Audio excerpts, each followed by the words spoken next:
Hi, welcome to Rage Radio. That was a corny start. Welcome to Rage Radio episode 3. My name's D-Rage. I'm here with my co-host. And I'm Wonder. Thanks for tuning back in with us, man. I'm excited about this one. Hey, so we got a real special guest today, right? She goes by Jordan Yackel. I'm going to let her introduce herself. Hi, my name is Jordan Yackel, and I'm a singer and a songwriter. And I'm really excited to be on Rage Radio tonight. Yes. Super, super excited. Thank you for having me. Yes. So we'll start this episode how we started the first two. I'm gonna let us tell how we really met Jordan, and explain the relationship and kind of tell our crowd where we're going with this certain artist. So Willie, do you want to start because you have a little shorter story on how you met Jordan and how you know Jordan? Yeah. Well, first of all, before I met Jordan, I heard about Jordan because I came over to your house or whatever, and you were like, yeah, this girl Jordan, I record her, you know what I'm saying? She makes really good music. She's a singer. Mm-hmm. So you were playing me some of her unreleased tracks. And then I actually finally met her when we did our first showcase at the pub. And then, now we're here. So that's how I met Jordan. Yeah. And I feel like you still got to get some beats to her. I feel like I gotta get a lot of beats to a lot of people. Yeah, I feel like a Wonder Rage song with Jordan on it would be nuts. Yeah, that would be tight with some keys and some instruments. Everything. Yo, no, definitely. And then she could probably get on there too. Absolutely. She plays the guitar. Yeah. You can get it all of it. Do all of it. Yeah. So my story and how I met Jordan is really long, so this may take a minute. All right, let's hear it. Basically, so I go to Delta College in Saginaw. In Saginaw, Michigan, is our community college. And I had a class at our planetarium, which is downtown Bay City. It looks like a big Reese's.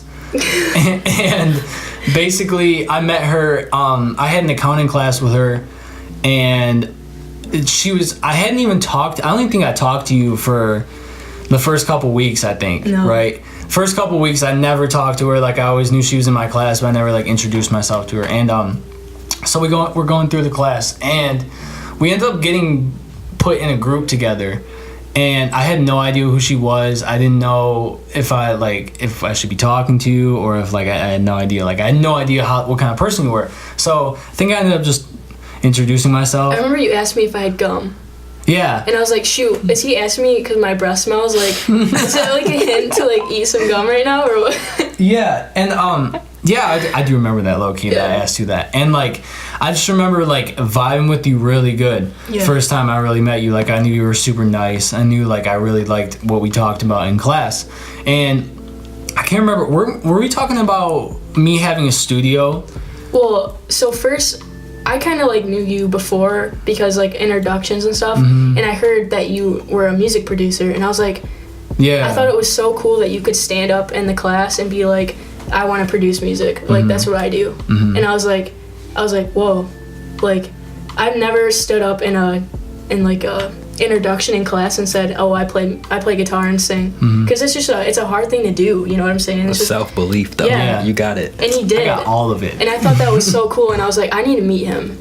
And somehow we got put in the same group. Yeah. And then one day after accounting, we stood outside with Ryan in the cold. Talked about your studio for an hour. Yeah, it felt like it. It was cold. Yeah, I remember talking about California, and I had recently just came back from California. I had a trip out there to see Trip, and I had just came back because it was the start of the semester. It was September, and I went out there for a week in August, and I just remember telling her yeah, I'm doing music. I'm trying to produce people. I'm trying to find artists and trying to do this and that. And I was like, fuck it, you should come to my studio sometime and we should record music. We should just do something make beats or whatever. And she had never been in a studio ever. She how much experience did you really have recording music? Never. I've never been in a studio. The only thing I've ever done was I played a few shows live, and I always really wanted to. I remember asking I think it was my grandma or something for a recording mic, and they got me a little thing to put on my phone, but I've never experienced walking into your studio and seeing the programs and how you record and how you add vocals and instruments and stuff. I thought it was so cool. I think it's so cool still. Yeah, I definitely like that. And just how everything just sounds just so much cleaner. Yeah. You sound good live though, so Thank you. What I mean? Yeah. Thank you. Yeah, and it was so our relationship kind of evolved into like making more music together, and then we just kind of became friends through doing that. We were kind of already friends, like being in the same class together, but it was more of like a relation. Fuck you. I can't not laugh at you today. No, but we formed more of a relationship, like really just making songs together and hanging out outside of the studio and just doing stuff together. And now we kind of hang out a lot, actually. And we just been making music together, and really like me introducing her to like a lot of the concepts of like what making music is and like being in the studio and stuff. And it was really like cool to like be the first person ever to like do that for her, because she's talented, right? So talented, and like I think she could be so big, you know what I mean? And it was just cool to like see. It's always cool to see someone like first time in the studio, like not knowing anything, like being like, damn, this is really how you record vocals, or this is how you sound good on a track. Like people always think like as soon as you record into a mic on top of a beat, you should sound good as soon as you hear it back. That's and they're not like, the case, no, it's like they're like, why do my vocals sound too loud, or you know what I mean, like mixing mixing standpoint. Yeah, but I like when you like meet other artists that have been in the studio too, because like you can learn from them too, how they like to record. Like that was like a big process with some of the people I started recording with. Like I would learn techniques from them, which in a sense would make my sessions more productive. But it was kind of nice that she got to link up with you the first time, you know what you're doing, right? And it's, you know, very productive instead of like, oh, I don't really know what I'm doing, and you know what I'm saying. So yeah, that was probably very helpful for her to feel confident. It was so helpful. And plus he had Bailey in the studio at the time and PJ, like seeing them just go up to the mic and kill it, and their confidence. It probably gave you like an example too. Yeah, and they were so nice to me and like so welcoming, and like I was fine coming into the studio, but I was kind of nervous at first. Yeah, because like it's a new vibe, totally new like experience. Yeah, I can definitely see why. I think it was like I didn't really know how to treat it either. I think when I met her, I wasn't really like introducing artists to my studio that much a lot. Like it was like here and there with like some homies, but it wasn't really like I have a studio, you should come and record. I do all this music for all these people. You know what I mean? It was like I just were you like in-house then? Yeah, like very, very in-house. Yeah. Like now I'm kind of spreading my wings out and like introducing more artists to the studio and bringing them here. You know what I mean? Recording I like to bring them here too, you know. I like bringing them here a lot. That way they can see what we're doing here too, as far as that and other music too. Right. You know, plus Charles has like that, you know, like a whole bunch of people he messes with too, as far as Saginaw, all over Bay City, Tri-Cities, all that area. It's just Indie Spot is just a really good like place to like kind of get your feet wet and like see what it's really like to be like in a booth or like around analog gear and you know what I mean, like because there's like a whole bunch of racks and stuff. You know, and there's an actual mixer, so it's like it's not like a bedroom producing. Yeah, but I like bedroom producing though. Right. You know, in a sense. Right. Because it's just like I'm at home or whatever, you know, like I'm comfortable. It's a better vibe. Know what I'm running. Yeah, right. You know what I'm saying? Right. So, first topic of this episode today, we're gonna talk about the Billboard charts a little bit. So, if we look at the Billboard charts, of course, Drake's God's Plan is all the way at the top because that is the biggest song ever, it seems like. Yeah, like everybody knows that little part, right? I tweeted that as soon as the day that song came out. Everybody that is the part. I think I saw that tweet. Like, yeah, that's the part. That's the part people are gonna remember from the entire song, and it is like everybody knows that, and it's crazy to like see him shoot that video. That video was and the song hasn't even been out that long, and like people are like already fucking singing every word. Like it's almost like you know Drake is gonna be at number 1 or at least top 10. Like you're like Drake's in there somewhere. I like the Diplomatic Immunity more though, but do you? Yeah, but that's just me though. I like that flow from him. Yeah, you know, like that cocky kind of flow. That's what I like. I think he dropped both on the same little like EP, for a reason. Yeah, because the first one was like that mainstream, and then the second one he needed that one, you know, because he wasn't at the top like that for you know, for like a couple months. But, right. So a couple songs in here we got, of course, like Rockstar by Post Malone, one of the biggest songs of that came out in 2017, didn't it? Or that come out this year. It was 2017. I think it did. Posty's trying to stay up there though. Yeah, and he had that. Wasn't that Fallen on there too? Mm-hmm. I think that was. Or Fall Apart. The top 10. Mm-hmm. Pretty sure it was. That was. I think was that a #1 song at one point? I'm pretty it had sure to be at least in the hip hop charts. It was either in the top 10 or #1 at some point. It was a big song. Wasn't that like an older song, but somehow it just like it was almost like a B-side on his album, and then it was like I don't know what blew it up. I think like some tweets went out that got a bunch of buzz. Isn't it 21 Savage? 21 Savage is in that. And he's in Rockstar. Yeah. That's the one where we're talking. Oh yeah, it's featuring 21 Savage. Yeah. And what else is in here? We got Look Alive, Block Boy, JB, and Drake, of course. See, my thing with that song is so he has two songs in the top 5 though. Hot 100. Yeah, and then the top 10. Really, he has 2 in the top 10 and one at 1 and then 1 at 5. Yeah, so like that's crazy. So, okay, I'm gonna get it. People might be mad at me for saying this, but there's a big trend of people grabbing big artists like Drake. It seems like it's only Drake. Unknown artists that are not really like popping in the mainstream or whatever. It seems like they're grabbing big artists and they're getting a huge feature out of them, right? Like they sing a crazy hook that's super catchy. I look at it like this. I don't, no disrespect to Drizzy though, but if he was ever hear this, but I look at it as him grabbing them.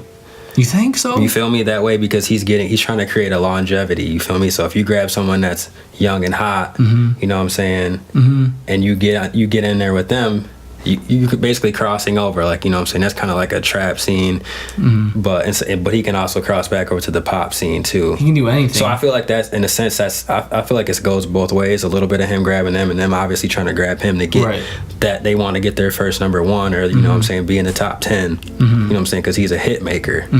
But I see it as a little bit of going back and forth, like him grabbing them, but them also trying to get that price tag of like, you know, let me get this Drake feature real quick. You know, I wonder what the price tag is for one of his features though. I don't know, because it seems like some of the people he makes music with, he definitely has like genuine like relationships with them. That's what it's like what's the one song he had with someone that was big, but where is Block Boy? Is he from I heard he was from Ohio. Okay, but I'm not honestly sure, because I never even heard of him. I never heard of him until that Drake song, and that's what I'm saying. Like it seems like there's a lot of people that I don't know if that guy grabbed Drake for the song and was like, this is gonna be huge if you're on it, or it's because the song what was the song he had, riding in the motherfucking Rover, that's the same beat.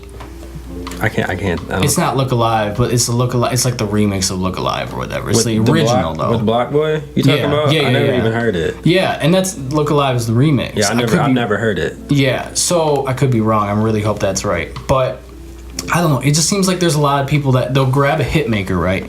They'll grab someone they know has like a golden, a Midas touch with the pen on a song. It'll be a hit if they're on it, and they're unknown. They grab that hit maker for say $100,000 for the feature, $200,000 for a Drake feature, and now they're to the point where they can get themselves into a position to make money off music. My trend is, it just seems like he'll grab them just to cross over or whatever, not even necessarily crossover, but stay relevant. That's how I feel. I agree. Just how when he did that, was it Skepta?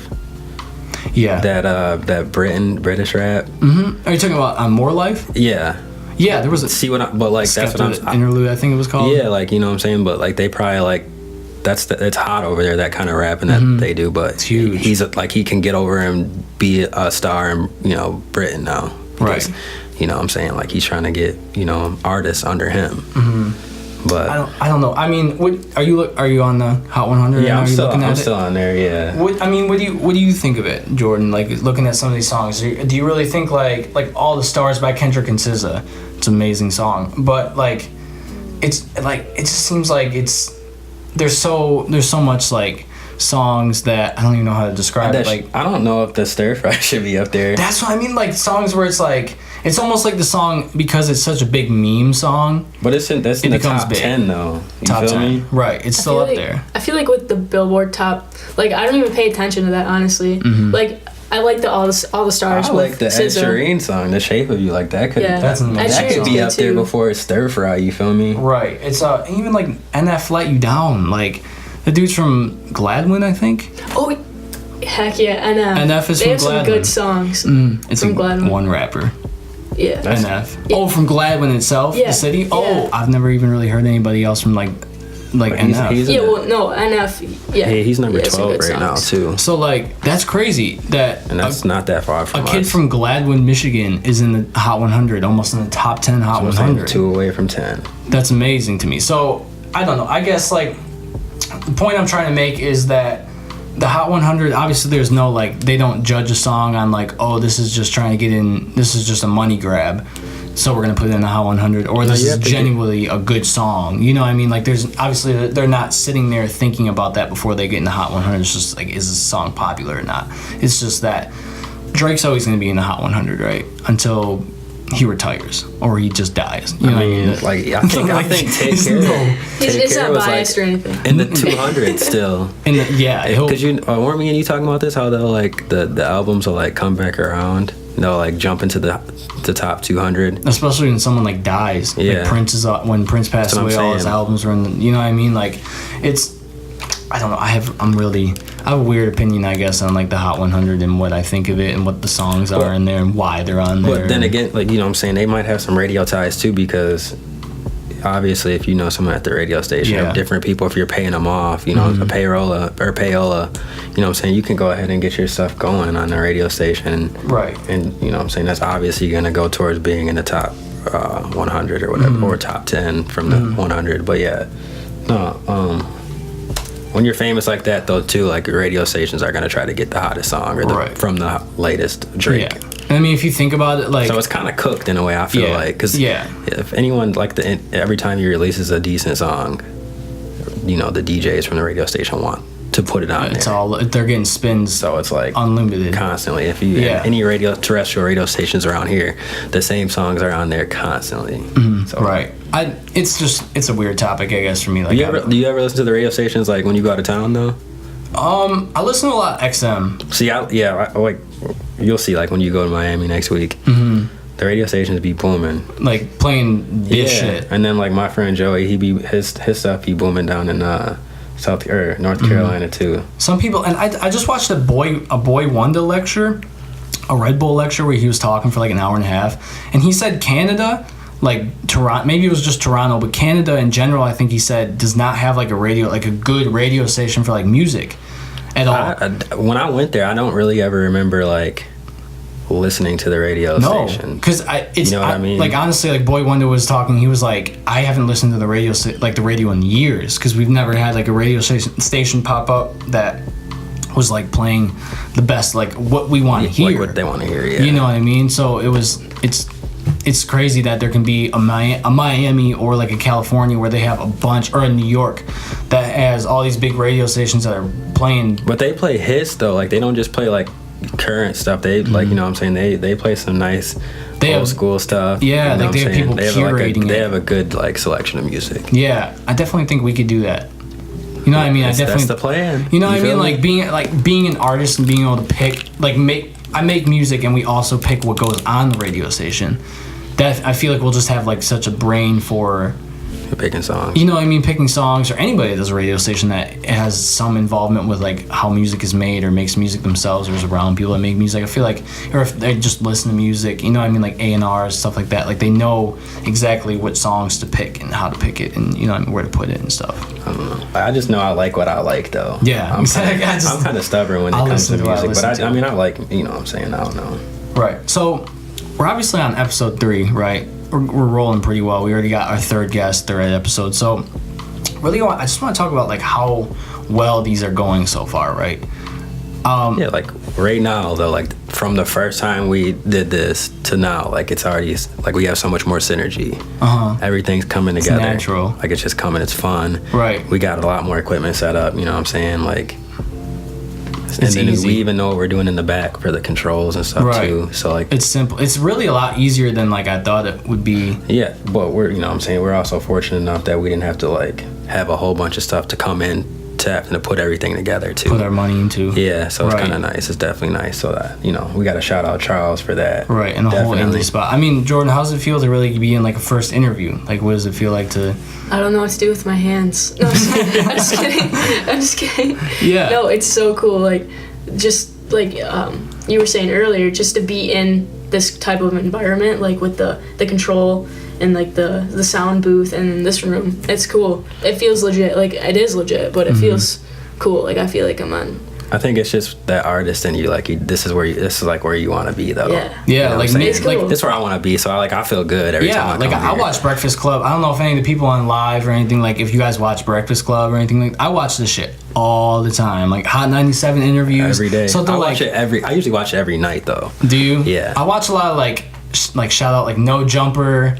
Obviously like Breakfast Club. Who's some other ones? I mean, Zach Sang and the Gang. Yeah, I watch all those. Yeah, I listened to one on SoundCloud. I can't remember if they're on YouTube or not. It's called A Waste of Time. It's a podcast. I've never heard that one. Yeah, it's a podcast on SoundCloud. There's two guys that they've interviewed a lot of people, like Mac Miller. They've done interviews for like just random people that you would never think would get on a podcast and just talk for an hour and a half. They do really good ones. So like to actually sit here and like conduct what it feels like to be an interview and a podcast and like actually I like how you always listen to them, but you're actually doing them too. That's cool. Right. Like but how many of your friends usually watch podcasts? Only a few of mine do. It's crazy because I love that you brought that up. I don't feel like a lot of people have the attention span to want to sit down for like 30 to 40 minutes and hear people talk. No, because only a few of my friends watch. You know, I stuff listen like to them this. in the car. I don't listen to them in the car. I like to watch them on the computer. Like YouTube videos. Yeah, of them? I like to watch them. Do you listen to ones that don't have YouTube videos? Sometimes I do. Sometimes I don't. It just depends. Like sometimes I do the clickbait.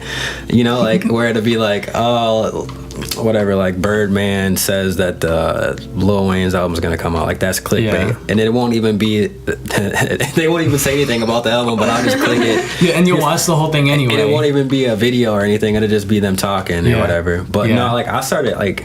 I don't know, like a couple years ago, I really started getting into the podcast or the interviews because like I wanted to start making music and I wanted to know like how are these guys making it, or and then you get to like know their story. So like that's why I like them. But I think I stumbled upon like listening to podcasts with like wanting to know more info about like making music and like what goes on behind the scenes, or like people just talking about different things that don't get talked about on like YouTube or just in the music in general.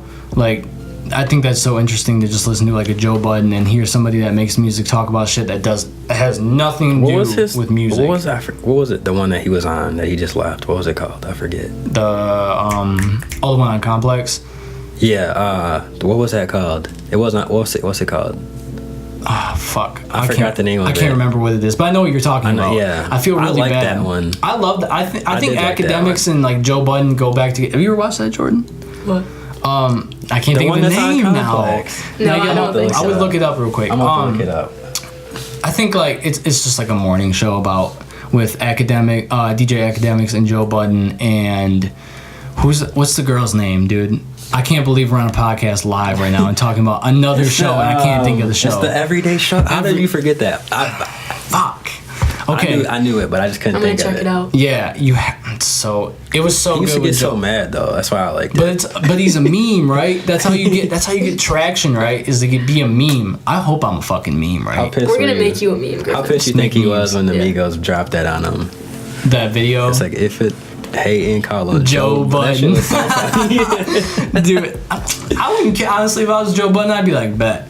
That's what I'm saying. Like he was probably mad though. Yeah, he'd be getting mad. Yeah, Joe Budden does get mad about shit like that. I don't know. Like when did you start listening to podcasts? Do you listen to podcasts often? Like Willie was saying, I'm more of like a visual person, so I watch. Like I used to get hours into YouTube videos, like interviews. I definitely still do that with artists. Yeah, and like I would just get stuck on my phone watching YouTube videos of interviews. That's how I got into like this kind of stuff, was just from like how she's saying. Like I like just to know about them.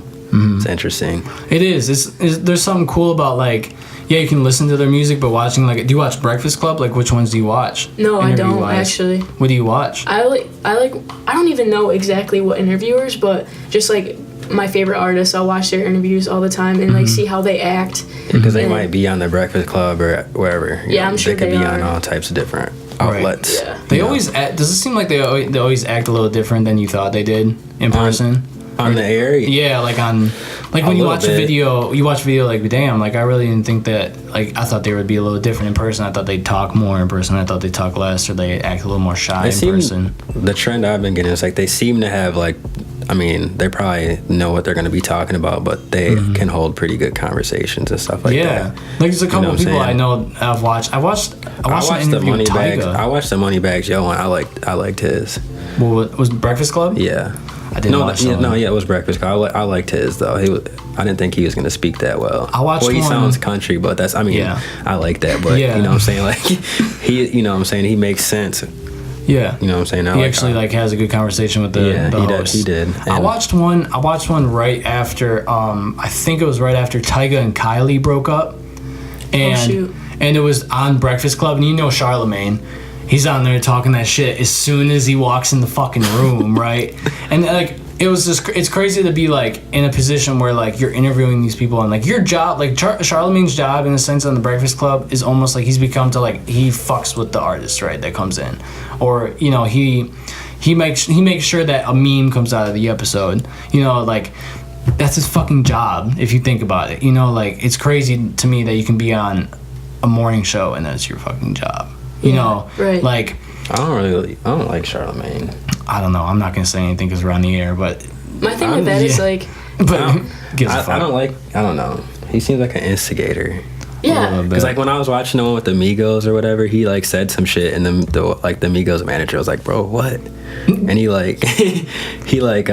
copped the plea. And he was like, you know, like live or whatever it was. It was kind of funny, but I don't know. If I was an interviewer, like I would be scared. I wouldn't really take to him serious. People. Say that again. Sorry. That's okay. I was saying like if I was an interviewer, I would be scared to like say something to offend them, or like I feel like some of them are kind of like. They get pissed sometimes. Yeah, or like they say things where the artist is like, "Wait, are you really asking me like that right now?" Like with what's Charlemagne, it called? When Ye got pissed with Sway. Yeah. You don't got the answer. You don't got the answers. That was. Did you watch that interview? Yeah. What led up to it? He was like, I forget the content of exactly what they were talking about, but I watched it all. But they were like, it ain't Ralph though. I think. Yeah, he was talking. No, Sway was talking about his clothing brand. Yeah. Or whatever. Sway's. And like it ain't Ralph though. It ain't Ralph. I think that was like a period where like Kanye was like on some crazy just shit. Fucking insane. I think that was around Yeezus time. So like he was just going through that God complex shit, and like he was just wilding out on the show. But like. To imagine being in that position, right? You're Sway. You're sitting next to Kanye. Kanye's wilding out on you live. Yeah, because Sway was like, I'm not even trying to disrespect you like that. He's like, we can take the headphones off right now and cut the cameras and talk. Like, we're friends. Like, but Ye was like pissed. You know what I'm saying? I felt what Sway was saying. Like, why are you getting all mad like that? Because Sway wasn't even mad. It's crazy. He had a rap legend. Like, that's what I'm saying. Wild out on him though. See, only that would happen to Sway. That's the goal though. I want to have Kanye in here and just like. He probably cut into us. He would cut into for doing something I'd be wrong. too big of a fan, all in his face. He'd be like, "Get the fuck out of my face." He like, "Stop looking." So, staying focused, right? Willie, how do you stay focused, bro? How do you stay focused doing everything you're doing and still coming here and doing this podcast? I find a pattern. So like that goes down to I know what time I'm probably gonna, like if I fall asleep at this certain amount of time and I gotta be up for class at this certain amount of time, I'll know I'll be able to make it here.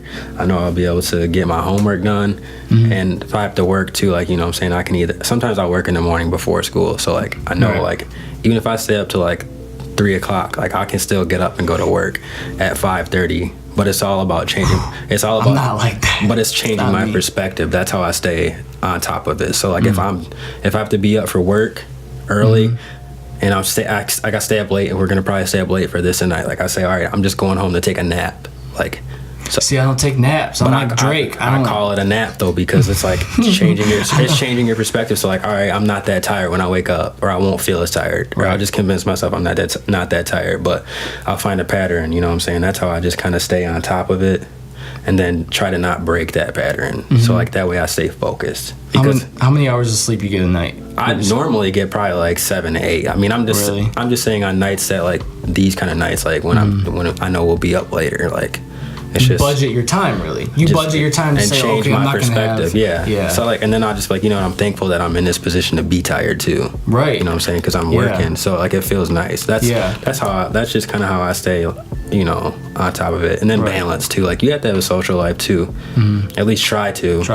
Because like last weekend, me and you or whatever, like we had our like meeting at like 11, but I just started my day earlier. Like, I caught up with my friend Alex, you know what I'm saying? All we did was just kind of talk for like an hour. You know what I'm saying? We had like a beer. That was it. You know what I'm saying? Just nothing crazy because we had to work. So it was just like just staying balanced and just getting some fresh air, like that kind of stuff. What about you? I think it's really like making sure. I'm terrible at time budgeting, by the way. Like, I'll really be like, oh shit, it's 3 a.m. I got a fucking assignment due at 8 a.m. and I'll be up doing that shit. But like, I mean, I don't know. I still work this fucking 9 to 5. So is that like, there's points in my day where I'm just like, I'm up late basically every night. Like, there's not a lot of nights where I'm like, I'm gonna go to bed at 10. Like, I'm like, oh, it's 2. Maybe I should go to bed. Even if you do say you'll go to bed at 10, you'll be up till 2. I don't. I don't know. I can't even say, like, I really, like, my thing is just like, I go until I fucking pass out kind of thing. Like, it's terrible and I need to work on it, but at the same time, it's like, I don't want to be outworked. I never want to be like outworked by anybody. I don't ever feel that way though. You don't? No, it's... Because I think, like, you can say you might work more hours, but is it what you're doing more? Like, are you learning as much as I'm doing when I'm doing it? Is your quality there? Not talking about you, but like, that's how I feel. But that's just me changing my perspective on it. You know, Jordan is actually more busy than I am. I don't know. It seems like every time I talk to you, you're like, I got a couple hours for that maybe, or I don't have this time. I mean, how do you budget like all your time with your 2 jobs, school, trying to do music? Like, what's your regimen? I kind of just go with the flow, which probably isn't very good. That's what I do. And that's what my parents get mad at me for, is like, because I have class, but I work in between class at Delta, and then I work at Dick's too. So, I mean, I'm working on getting a schedule and like kind of figuring it out, but I don't know. I think that's something I definitely need to work on, is my time budgeting, like you said. Like, making sure my homework is done before I go do something. That's what I did today. Like, just make sure your homework's done. So you got to prioritize pretty much. That's how I look at it. Whatever is important, the first thing that's the most important, put it first, and then go on from the list from there. So. I don't do any of that shit. You will. None of that. I'm literally like her. I'm like, oh, I should probably. Because you know what I'm saying? Like, to do this. I don't think you're not 21 yet though, so it's like a different. Like, you know, you'll get tired of going out. Like, you know what I'm saying? You're like, all right, that's not really that big of a deal. Honestly. So you'll just be like, all right, I can go pick up a shift, or I can go make some music, or you know what I'm saying? But like, I kind of pride myself in that. Like, the last almost a year, like, I'm just been like, you know what? I really want to get serious about this music, and I'm trying to graduate from school, so it's like first things first, then the list. You know. Really, how do you But I love shenanigans though. How do you like budget like work and school, or not work and school, music and school? Like, music in school, like I know music is what I want to do. It's gonna, you know what I'm saying? Like I know it's what I want to do, but like also like lately this school stuff, like getting deeper into my major has been helping me like with the business side of this too. So I look at it as like I need to know the business side of school. I mean, the business side of music.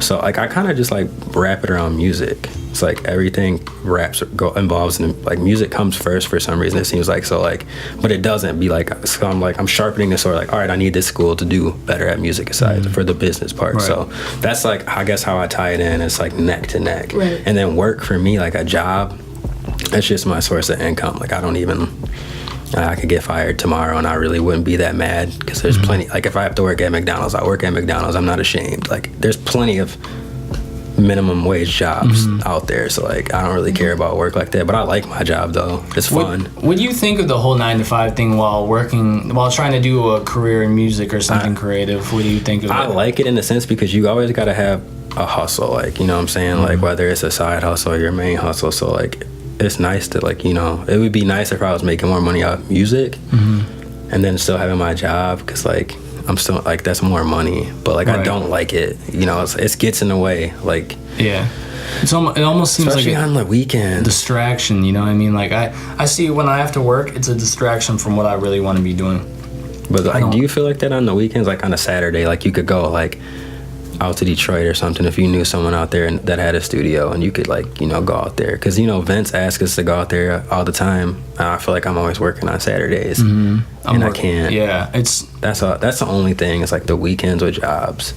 I think it's like I said, I think it's just like a distraction. I think it's more like not a distraction in the sense of like it's not doing you any good. It's distracting you from like what you should be doing, but in a sense it's just like I could be doing something that could be getting me closer to my overall goal of what I'm really trying to do. I'm not trying to work at Kroger. I'm not trying to work at a hotel. So yeah, my whole life. You know what I mean? So like I see it as like, yeah, I'm making money, but this is time I literally can't get back. The only thing that bothers me, another thing, is just making someone else rich when I could be working on myself. Not saying that being rich is what I want. I mean, I just want to be comfortable, but like I don't know, I would rather be working towards making myself towards yourself. But like I feel like a lot of those people who do have businesses or that you're working for did what we did too. They worked those jobs. Like I think I was telling Griffin one time, I saw an interview with Ashton Kutcher and he was talking about how he worked all these like shitty jobs like we are, like they're just odds and end jobs, like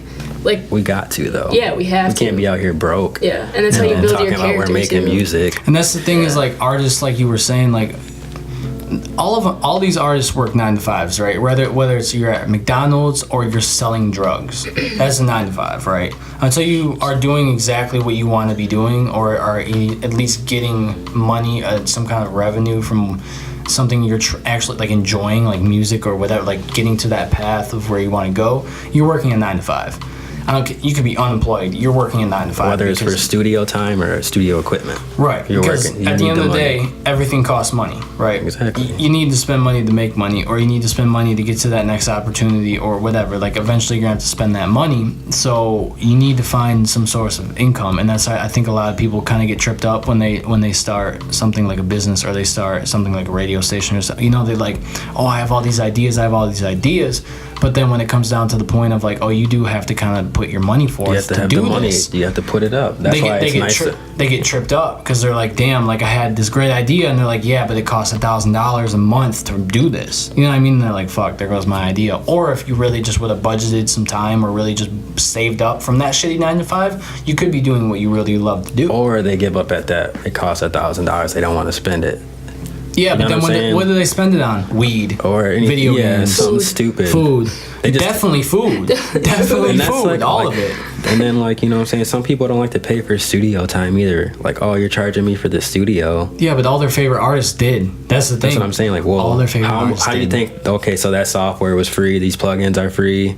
Right. The energy is free. It's like anything that you want is worth, paying for it. Yeah. So like we have to, it's nice. You have to have a job, especially if you want to network and travel. Right. I definitely was still like that sometimes in the sense of like, you work the shitty 9 to 5 and then you're like, damn, is this really worth my money to give this away and try to go into this venture of what I want to do? But when you really think about it, like obviously everyone says you can't knock it till you try, or you won't succeed if you don't ever try doing it. So it's like I've really tried to like develop my mind to like be someone that's just like if it's obviously don't spend your whole fucking savings or every check you get to try to chase this goal or just this put dream. A little bit at a time. But definitely budget your money in the sense that like it makes sense to you to put this money forth towards your goal. Like I said, don't go broke chasing a dream that may take years or it may never happen. You know what I mean? Like you gotta sometimes what I've realized is you really do gotta sit down sometimes and be like, this may not happen, and what's going to happen if it does not happen. Yeah, people love to talk about all the people that have done shit and like quit their job and then in their favor they made it into the industry, right? They ran into fucking Diddy or some shit. The next day they quit their job. Everyone talks about that, right? This happened to me. But they don't talk about the people that didn't make it. What's the people though that quit McDonald's and then had to get another shitty job because they just spent 5 years of their life chasing a goal and it never happened. You don't hear about those stories, and that's like where people, it seems like, start to get discouraged, is because they hear one story about someone that didn't make it and they're like, oh shit, I'm not gonna make it because they didn't. You can make it, just don't chase a delusion. Don't chase shit that is not gonna happen. You have to be like realistic too. Like, are you good too? Right. Like, you know what I'm saying? Like, if you're not good, like, you just kind of know. Like, or define good, I guess. Like, are you getting good? Let me say, are you getting better? That's what I mean. Are you staying this? Yeah, if you're improving, then yeah, you know, chase it a little bit more. But if you're like not improving, or if you're actually just like got the stuff sitting in front of you, whether it's like, I don't know, producer gear or whatever, or if you're not trying to get into the studio as a rapper, like, and then you're not getting better, or like, are you just don't have the skills to do it, or are you just not putting the time in to do it? Right. It's about, like we were saying earlier, time management. We all have to get better at time management. But yeah, I mean, if you're not leaving your house to do what you want to do, yeah, you can make beats in your house all day, but who's gonna fucking hear them besides SoundCloud forever? You're just gonna be a SoundCloud rapper and make all your money? No, you gotta leave the house, shake people's hands, give them business cards, talk to them. Network. That's, you know, anything you do is relationships, man. Into other platforms. Right. I'm gonna just say, anything you're trying to do, you have to form relationships at some point. I don't care if you're a YouTuber, if you do business, if you sell cars, if you do this, if you sell drugs. I don't care. It does not matter. You need a network, right? You need people that are like you in your circle to do what you're trying to do, or you're not gonna go anywhere. You're gonna run yourself in circles if you just keep going by yourself, or don't be around people that aren't doing what you're doing. You know what I mean? Like I saw a tweet the other day. It said, check the last 10 texts you sent out, or the last 10 phone calls you sent out. What were they about? And if they related to your career, then you're on the right path. But if they're, oh, that's my drug dealer, oh, that's my guy, that's my friend that loves to go to CMU and party, I called him, oh, that's my, you know what I mean? It's like, just you're distracting. That's distractions. That's exactly in the way. And that leads into our next topic very well. Which is distractions. But I hope everyone on Instagram is hearing this too. If you're not associating yourself with people that are trying to do what you're trying to do, you will not get farther. Birds of a feather flock together. Exactly. Like-minded people. You know what I'm saying? Like-minded people. If you're not meeting like-minded people, you're not doing really doing shit. You can make 1,000 beats, but if nobody that also makes beats hears them, who gives a fuck? You know what I mean? Yeah, like just like for me, like linking up with you, like I've already like networked with like 5 other people. Right. That's just one person though. Yeah. Like just you. You know. And that's the thing. Before go ahead. But that's being with like-minded people. You know what I'm saying? Right. Before we get into our next topic, I really wanted to say like, wait, what did you just say? I was gonna go off of what you said. No, that's like being around like-minded people, like networking, like just from being, you know, in a relationship with you, like as a friendship. Like. Oh yes, thank you. And that's the thing with to add on to the studio time thing. If you know you pay for studio time, right? Like my thing is, okay, if you pay me for studio time, you're not just getting a song out of me, or you're not getting mixing. You come to my house, you pay for my connections because you meet me, you get my phone number, you follow me on Twitter, you do this, you do that. You're paying for the connections. If I meet Jordan and she knows a bunch of people that do music or are like-minded people, like we were saying, if you know this person, those relationships are going to get you to the next person that you want to get to. The person technically that you're meeting is not always necessarily the person that you're going to want to try to get to, right? If you're trying to meet Drake, don't fucking DM him on Instagram. You know, you know what I mean? Like, don't just be like, oh, I'm gonna just message Drake. Like, meet his manager, or meet somebody that does the lighting at his shows, or meet somebody that does puts his fucking in his ears for him when he goes on tour. Some shit like something like because you can't just shoot right to the top too. No, and I think that's what a lot of people are sending beats. Like if you're a producer that's looking for placements, right? Like you can just send them to I'm pretty sure like one of the lower level artists is under them, like Smoke Dogg and all them. Anybody. Like, you can send them just beats. Or their managers or people that are around them. It's all about networking in the sense of making it to where you want to go. Don't just go direct, go, I guess, indirect. Go around. Yeah, you know and then that's another thing. Like people are looking at artists at where they are now. They're not really taking the time out. Okay, so for me, instance, at 23 years old, what was my favorite producer doing? And how was he getting to where he's at right now at 23? You know what I'm saying? What was Kanye doing? Or 40? Or, you know what I'm saying? Like TM88 or something like that. What were they doing at 23? You know what I'm saying? And then how'd they get to where they were going into the 25, 26, 27, 28? I hear a lot of people talk about Kanye's, I think it's 5 beats a day 3 summers. A lot of people. I don't buy into that. That's a different topic. That's a totally different conversation. I did it though. I've done it. The reason why I don't is because I don't like this. It makes me feel like all my shit sounds the same. I think it's just quality. It doesn't. It's not. Oh, that doesn't make quality. That makes quantity. It makes like repetition and workload great. Right. But as far as like my beat sounding different, it all sounds the same to me. Right. That's how I just feel. Right. I always just kind of like to just, you know what I'm saying, all right, make a good beat, probably make a good beat to send to someone that can have a great song, and like one or two of those a week. Right. And I'm okay with that. But I don't know, that's just how I feel. Right. I think it's I guess getting to the next topic, I think it's really like how many distractions are in your life, right? If you can make 5 beats a day for 3 summers, that's fucking amazing. I know I can't. I know I couldn't. My time is, that's rough to try to do that. And, you know, you could. There's gonna be a lot of people. Fuck that. You can do it. You can do it. But I like the Zaytoven approach though. What do you say? My man's Joey put me on it, like some of his interviews and stuff like that. 15-minute beats. Whatever you can come up with in 15 minutes. There goes the GoPro. You know what I'm saying? It could be hard, or it can't be hard. Just 15 minutes, boom, make a beat. I made some hard beats in 15 minutes. Like, it took me a second though. It was taking me more like 45 minutes, and then it was taking me like 20. Like I got it down to 20, and like then the other day, like I did a 15-minute beat, and it was just doop doop doop doop, boom, it was done. Because it's like letting what you've learned take over. You know what I'm saying? Like you know, like if you can play the piano, you know, you're gonna go ahead and mess up maybe a couple times, but just let what you've learned and practice take over in that 15 minutes of time, instead of overthinking it, and let the creativeness kick in, and boom, you got that. So that's how I feel. 15 minutes. Right. Whatever. Okay, so next topic is actually a really cool one. My friend Jordan here got involved through. How did you get involved with Steeples? Let's talk about them.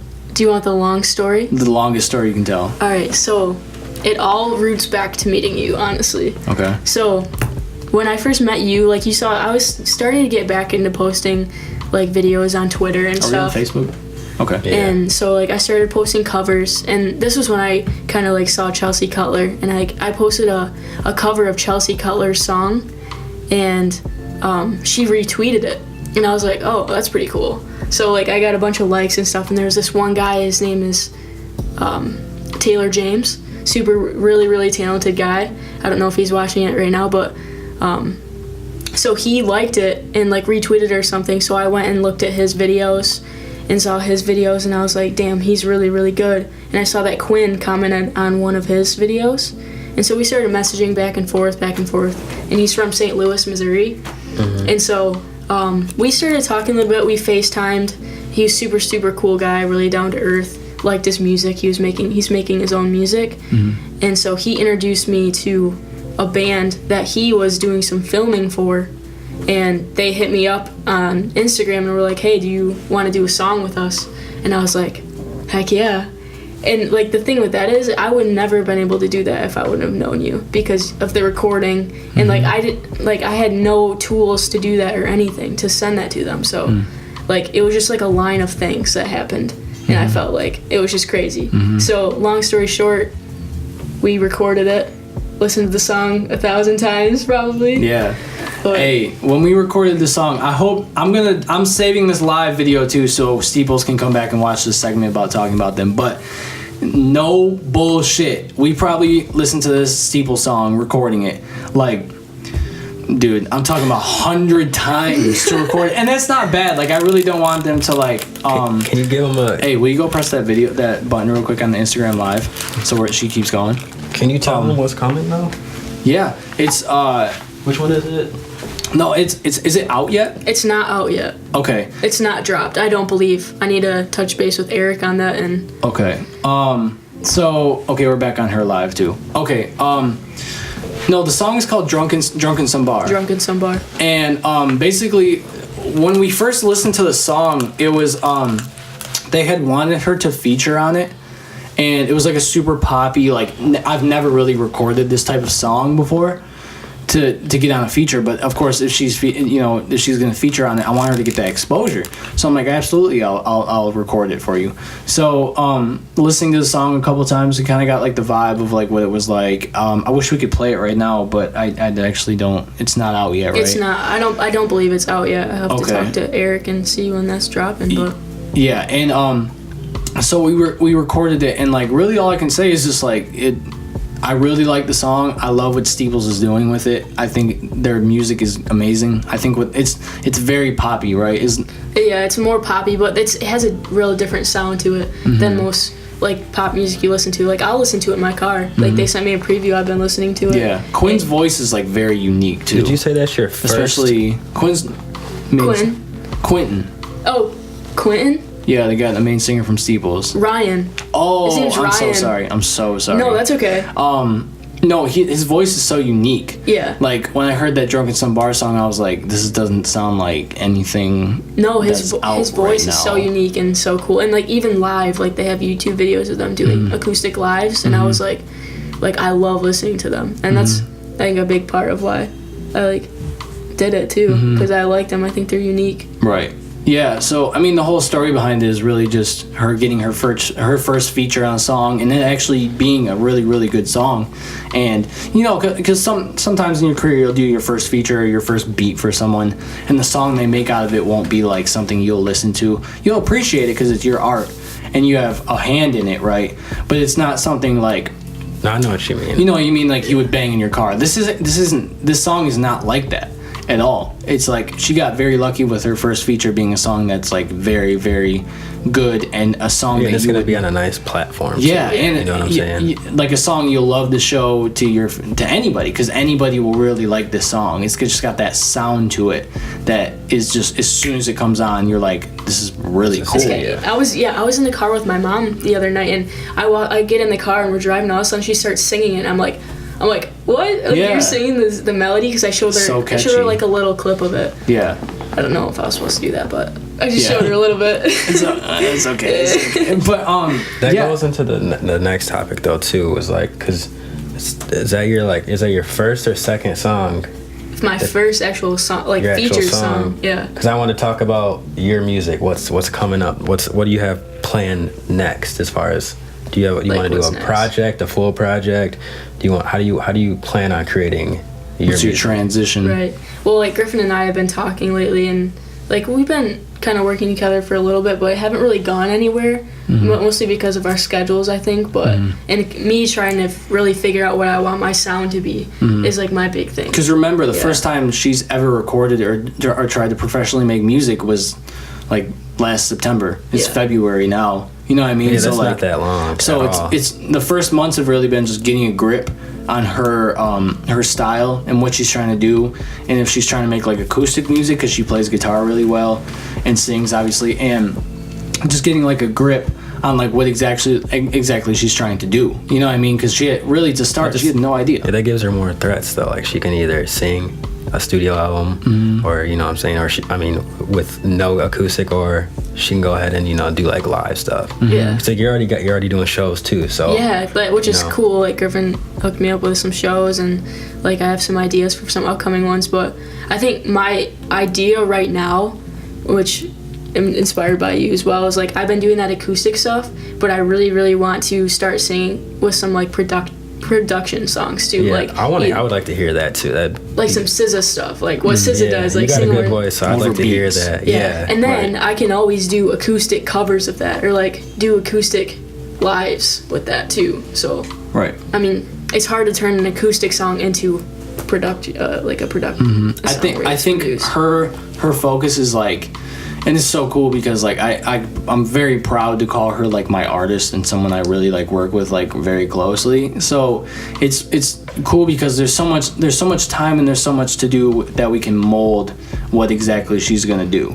You know what I mean? Like it's not like we're in that position of being like, nope, she's only gonna sing over beats. That's exactly where her album's gonna be like. Her debute's gonna be this. It's really like it doesn't have to be like that. No, it's like hey, I made this beat. It sounded like something you could be on. Do you like it? Oh, she really likes it. Oh, we're gonna make a song out of it. Oh, and the next day she comes to the studio. She just wants to play guitar today, only guitar, and only like singing acoustic songs and make a song like that. So it's very versatile. It's very that can mesh up well too with some production if you get the right sounds in there. Exactly. It's very, very versatile. So it's really exciting. It's the first time I've ever been able to sit down with a female vocalist and really hone in on getting her vocals on top of my beats. And because I've always made beats that were like super dark or super like just bang beats. Like they're just banging drums. Like they're made for someone to just rip up and just rap on it. They've never been beats where it's like I could slow this down. I could get some down tempo stuff. I could get some female vocals, some R&B vocals on this. It was never like that. I'm really inspired by like Suicide Boys and like just that grimy like underground like I don't mosh pit shit. I never really got the opportunity to mix much like R&B. Like we got the my phone. We got to do That's It together. Yeah, That's It was It was like almost 9 4 5 6 7 6. So I'm so sorry, listeners, but no, That's It was like one of those songs where like what is it 9 4 5 6 7 8. I just told everybody listening to this podcast my iPhone password. Here, bro, you just type that. So no, not That's It was really like one of those grimy beats that that like I had sitting around for a while. Yeah, so that beat was something I really had. It was a really grimy beat. A beat had been sitting around for a while, and you and me made it, right? Yeah, we made the beat together. Yeah, and it was fire. That was like one of our first beats that like we made together, and it turned into this crazy song, like crazy. Like Killa was like holy fuck to the beat.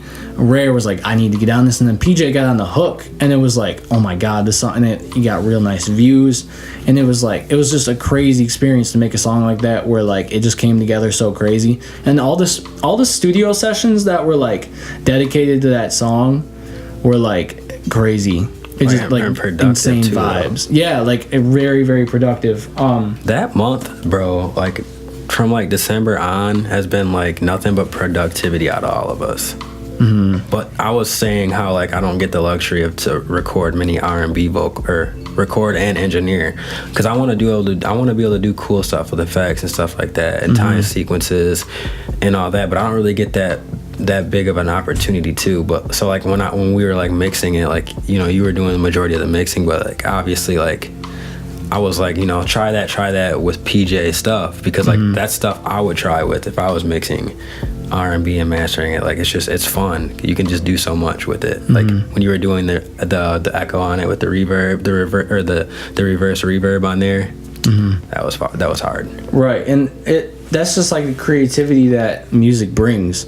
You know what I mean? Like being able to, especially like knowing how to use like the technology that we use when we produce music. It's amazing to be able to use like the effects and just like stuff we take for granted, or we usually take for granted, like the reverbs, like the power of like reverb and just using these effects. Like it's amazing to me that if you break it down, like how much it affects in a song when you're watching someone. Maybe like you're in the studio and you're watching the engineers that get paid the big money to just sit there and add the effects in the right spots of the song, or add like make sure the timing of the vocals is right on the actual like rapping. It's physics, bro. It's crazy. It's so nuts. We just got another live going in the other room, but no, it's crazy to be able to like do that and just fuck with it and like learn how to use that creativity that music brings. But I mean, you recently obviously started getting back in music. Like talk about kind of like your confidence that your music brought you, and like how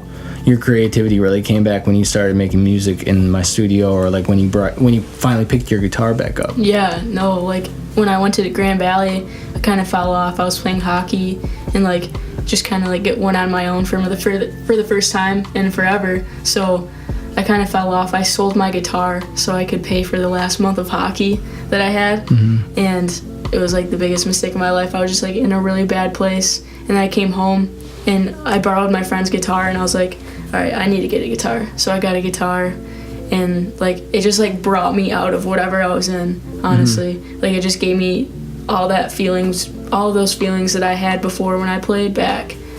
And like my mind was better, like my creativity was starting to come back, and like it just made me a happier person. And like that's me now too. Like music helps me with that.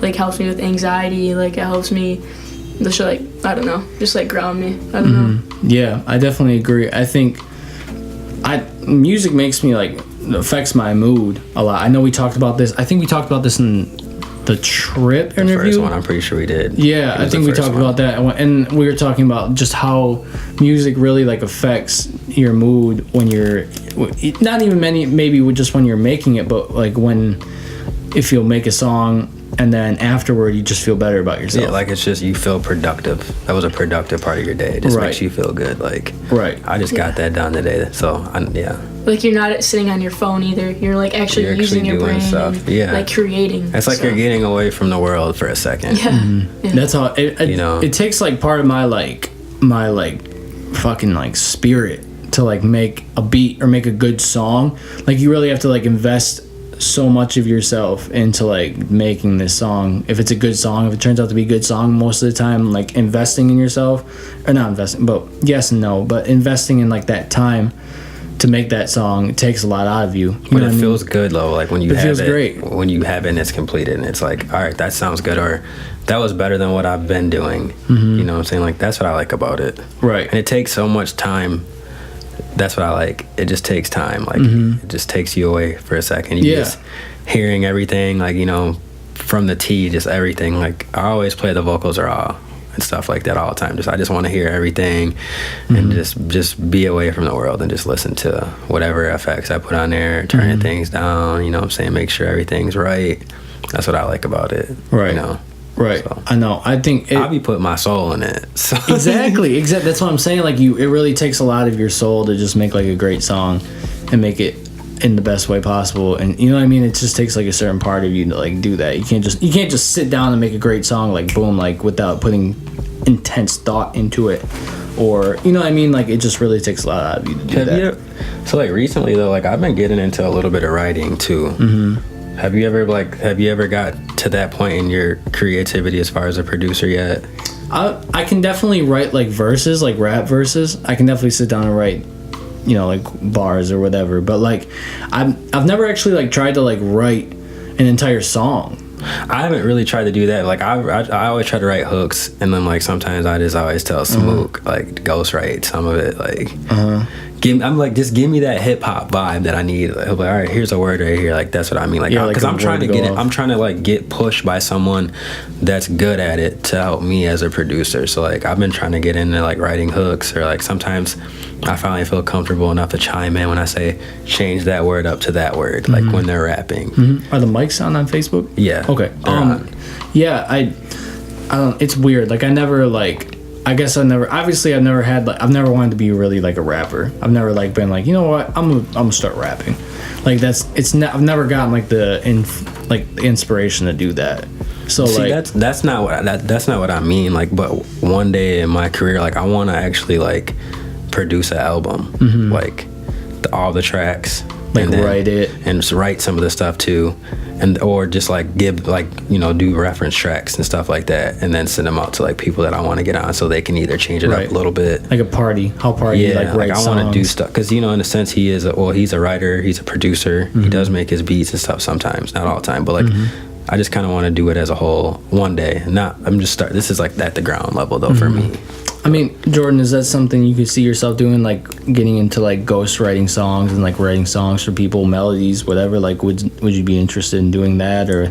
Yeah, absolutely. I think I really want to get into writing more. I've tried, like with what you said though, is like I write little pieces and then I get off track and I never finish a song. Yeah, so that's what I'm saying. It's like nice to have someone that knows how to do it. Yeah. Like, all right, well, maybe try this, and then try this for the bridge, or try this. They'll give you like a word, and you'll just be able to like do so much more just off that one word. It seems like, at least, I don't know, but right. Like I have notes in my phone. I probably have like 15 songs in there right now that are unfinished.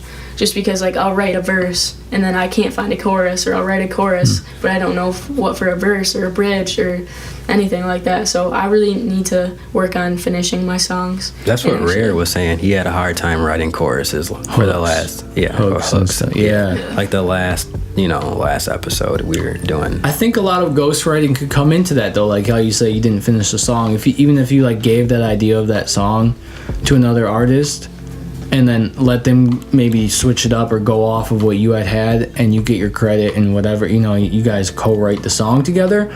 I think there's a lot of people that do that in today's music. I think there's a lot of people that definitely like, I know Tory Lanez, like we were just listening to Tory Lanez before we started this episode, but like he does so much writing for other people that we probably don't even know about. A lot of people do know about him writing for people, but I think maybe not even just at like a money standpoint, but I think there's a lot that goes into like being a ghostwriter. Like I really think you could get your name out there more being just like writing songs for people or having a hand in a song instead of just being like the artist that wrote the song. You know what I mean? Like, I see what you're saying. There's definitely more people out here in the music industry that have their hand in more than just like writing for their album.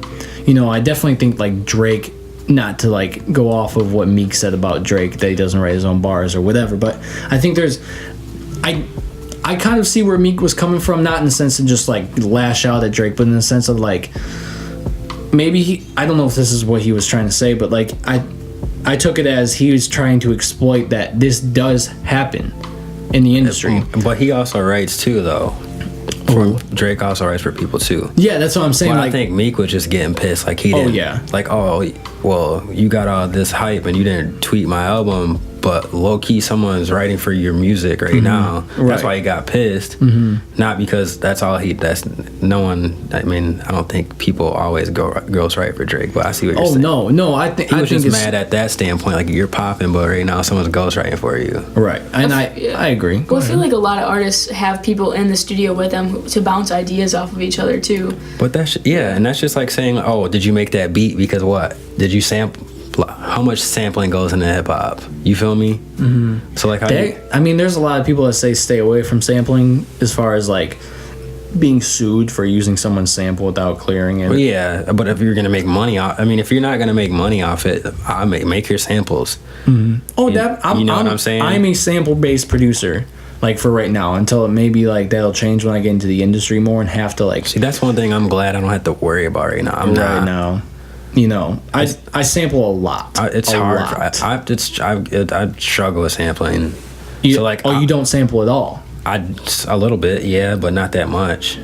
I'm like getting into it.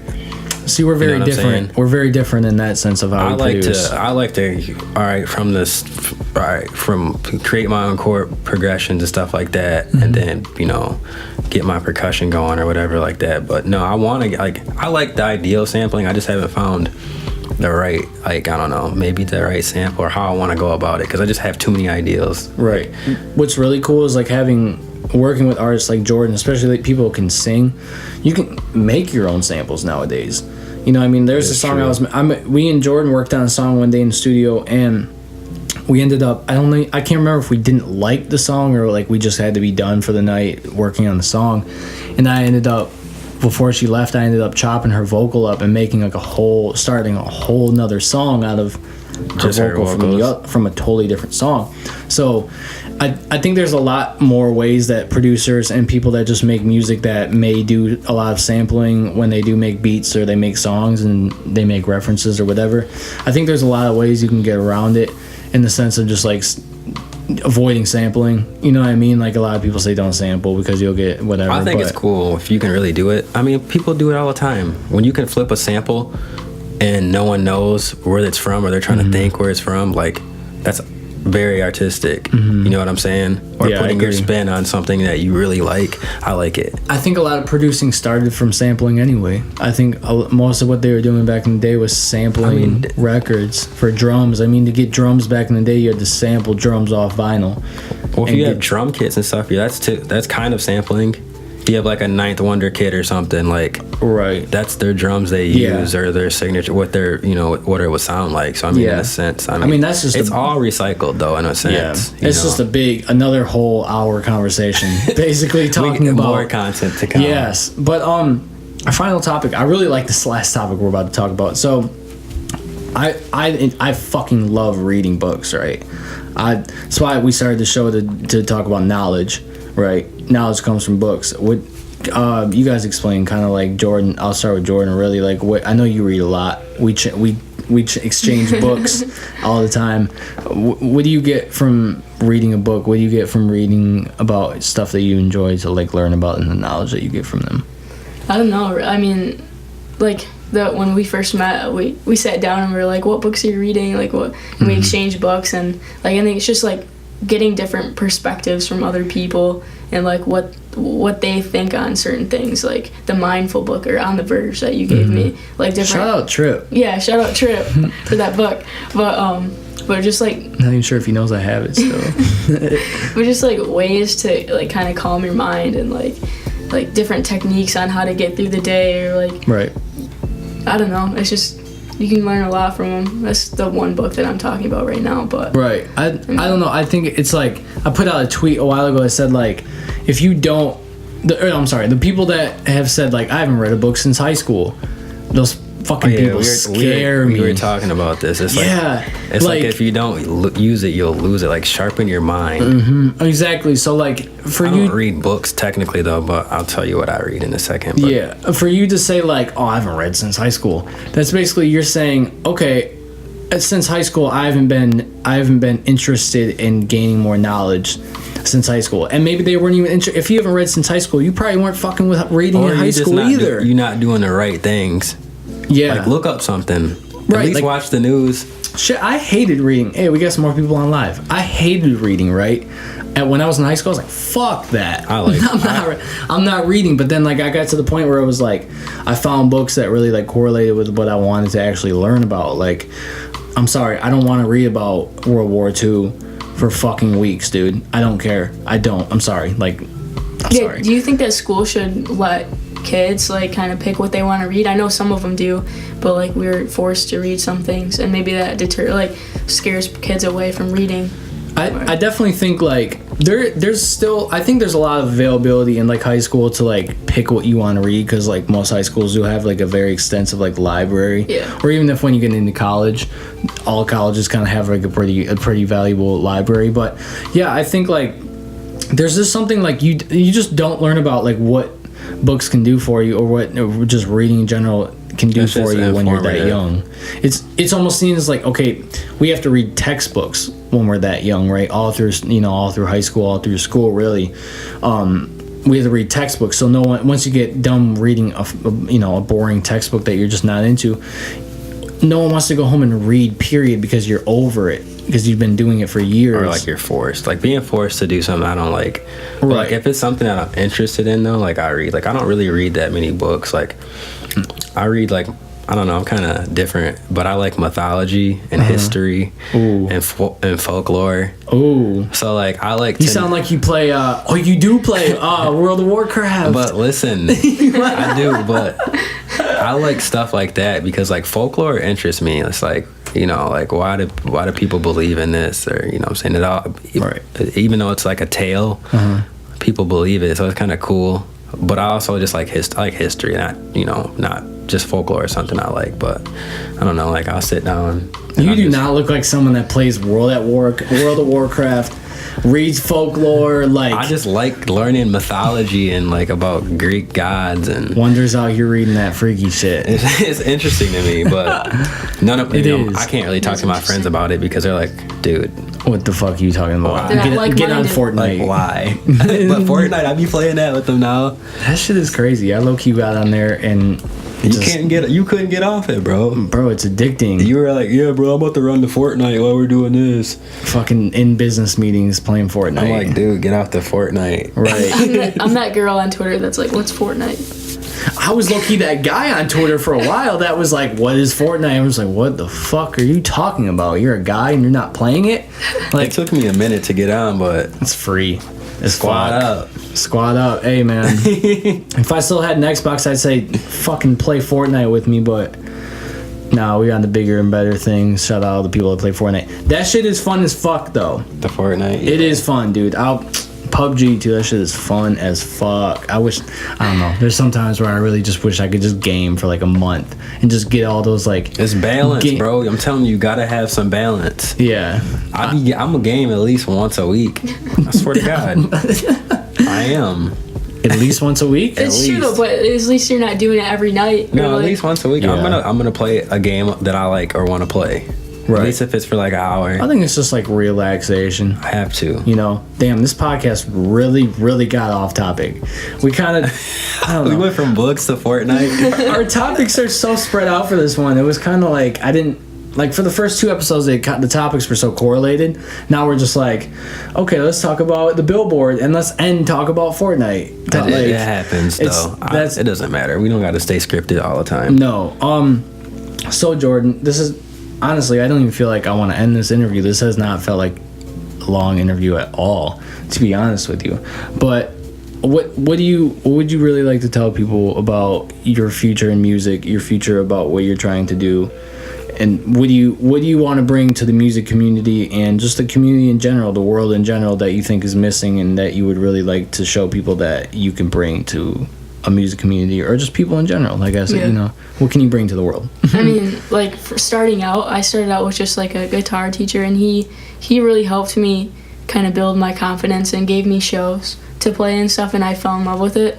And like I think we talked about this too, where I just want to be that person to help other people, you know, get shows, or like I know I'm still just starting out doing that too, but like helping people get shows and like get into a studio. Like I didn't get into a studio until I was 19 and 20 or 19, and we turned 20 at the same time. But yeah, fun fact, our birthdays are like almost the same day. Yeah, 3 days apart. That's so crazy. Yeah, so like if I feel like I would be so much further, not saying that I'm not happy with where I'm at, but if I would have gotten to a studio or like learned how all of that was working when I was younger. So I think just like helping people that want to do it and who are scared to like say, yeah, I play guitar and I sing, to like be that kid in class who's like, yeah, this is what I do and I love to do it. Like I think now if I was to introduce myself in a class, I would be like, yeah, like my name's Jordan and I do music like as my hobby, instead of like, oh, I play hockey and like, do not like. Is that how you introduced yourself when we met in class? I can't remember what you said. I think I like outdoor, like being outdoors and stuff, which I do. Yeah, of course. Like my passion and like what fuels me to stay doing what I like, being a happy person and being motivated, is music at the end of the day. And I think like helping people feel that same way without being scared to admit that that's what they want to do.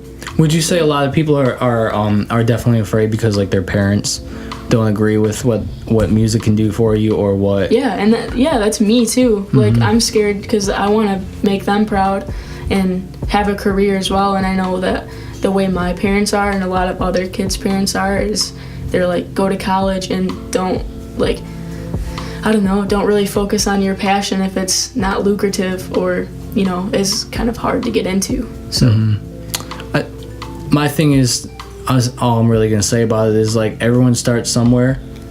All the biggest artists were being told that's not a career when they were starting. Drake was being told.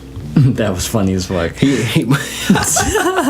Drake. Damn, we were talking serious too, and Wonder had to fuck it up. My fault, bro. But no, I mean, all these people started somewhere. You know what I mean? Like whether you have parents that pour their money into you to be the next pop star, or they don't fuck with the idea of you even ever making music ever, and instead of just focusing on your studies forever. I think eventually you're gonna reach that point where either your parents are gonna, and you are just not ever gonna get along about it, or they're really gonna be like, you know what, I do see that you're putting time into this and it is really your passion, and maybe I should look into it more instead of just looking at it as, and this is not just for parents too, I'm not trying to call out my parents or yours or anybody's parents, because my parents are great, your parents are, everyone's great. I support, you know what I mean, the support, everything is amazing. It's more so just look into the passion of the people around you. If you see someone really pouring their time into something and being passionate about it, chances are that's really what makes them happy, right? if you're not going to spend hours and hours doing something if you don't get a kick out of it or you don't find enjoyment out of doing it. You just won't. Eventually you'll kick it off, or you'll put it aside, or you'll put it on the back burner for something else. So pay attention to how people are really putting their time into something, especially people that, people that are lazy, or people that if you see them really putting their time into something, repeatedly doing something, chances are that's what they love to do, and that's what makes them happy. And really just pay attention to that. And or just show us some sort of interest, at least ask them how it's going. Yeah, just whether you think it's ass or not. Right. Like, hey, how's it got? Are you getting any better? Like, have you got anything new for me to listen to? Right. That one question could be the pushing point that pushes them into the studio that night to make their next big song, right? That's what I'm saying. Just ask questions. Be like, hey man, how's that song going? Or when's your next show? Something. Just show genuine interest, and that'll boost their morale. I think this comes back to I think that's cool. Other people showing interest fuels you as well. But I think at least I have developed this thought processes. I do it for me because it makes me happy too. So a lot of people give me compliments and tell me that I'm good, but at the end of the day, if I didn't have those people there, would I still be doing it? And I would be still doing it because it makes me happy. Right. And the compliments and the people saying, oh, I love your videos and stuff is what keeps me posting them. Mm-hmm. But I still would be doing it because I love to sing and I love to play guitar. So yeah. You're passionate. You love it. And not worrying about what other people think of you is really hard. Right. So, it is hard. Yeah. See, I like the other opposite side. I like the people that tell me improve this, or it's okay, but do this a little bit better, because constructive criticism. Because I don't want you to tell me it's good. Tell me, listen to whenever I show someone something, I'm always wanting them to listen to and make me get better. Tell me that's off, or that's not on beat, or something like that. Mm-hmm. That way I can get better, because I was saying, it goes into quality instead of I have to make 5 beats every day. I want to be able to put out quality. So that's how I feel about people listening or not listening to my stuff. Right. That's different than someone telling you oh, you suck too. That's what I'm saying. I'm not looking to show you I think my shit's hard. Just tell me what I can do to get better. Right.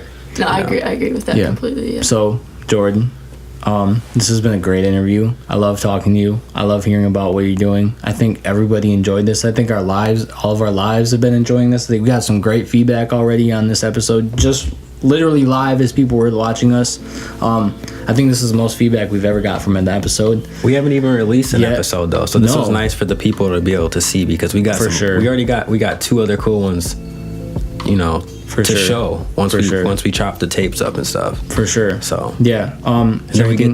Go ahead. We get to get into the acoustics too. I can't wait to do that. Yes, that'll come next. I'm so hyped for that. Yes. So, is there anything else you'd like to tell people? Give them your social media, everything they can follow you at. Anything else you'd like to leave people today? I really enjoyed talking to you guys. I think you guys are really knowledgeable, and just gaining knowledge is really important to me. So, I'm glad I got to do that, and I'm just really excited. I don't know what else to say. Be on the lookout for that new single. It's coming. Yes, Steeples, Drunken Some Bar. What's the EP called? The EP, I don't know. Honestly, I don't even know what it's called. It's coming out. I definitely think we're gonna have that name drop real soon on that album. Yeah. But drop all your social media. Let people know where they can get you at. Yeah. So Twitter's Jordan Yackel, and Instagram is the Jordan Yackel. The Jordan Yackel. Yes. Yes. So, I think this is a great interview. I hope everyone that was listening to this really loved this interview. This has probably been, shouts out Trip and Rare, but this might have been my favorite so far. The Rare one was good. The Trip one was amazing. Like it because I don't really know her that well. Yeah, it's really amazing to just talk to someone. And she doesn't rap, so. Yeah, it's not like. And that's all we do is make rap shit. Right. So it's hip-hop beats. I like it to mix it up. Right. This was fun. Yes. So, okay. Are we ready to end it, I guess? Yeah, that's what we're doing. Okay. I'm just kidding. So everyone that listens to this has been Rage Radio episode 3. Thanks to everyone that was on our lives, on our Facebook, everything. Shout out the GoPros, still going strong, except the one. yeah, thanks to everyone that's really been supporting this before we've even dropped. Hopefully by the time you hear this one, we'll have dropped the first two first, obviously. But thank you to everyone that's been really just supporting the fact that we're starting this. All the tweets, all the likes, all the Instagram, everything. We really fucking appreciate all of that. And it's been a lot of hard work, too, on the business side. Yes. Wait till you guys see really what we got in store for the show. It's going to be amazing. But no, please continue to tune in. This is going to be an amazing experience for everybody in our city and the state of Michigan. This is going to keep growing. That's what we're doing it for y'all. Yes, this is for people like Jordan. This is for people like anybody that need an avenue to come and talk. You know what I mean? This is for anybody. So if anybody really needs to get in contact with us and would like to set up an interview, our Gmail is rageradiobroadcasting@gmail.com, and then all our social medias are coming soon. I'm sure maybe by the time we'll drop it, but I don't want to drop too many names.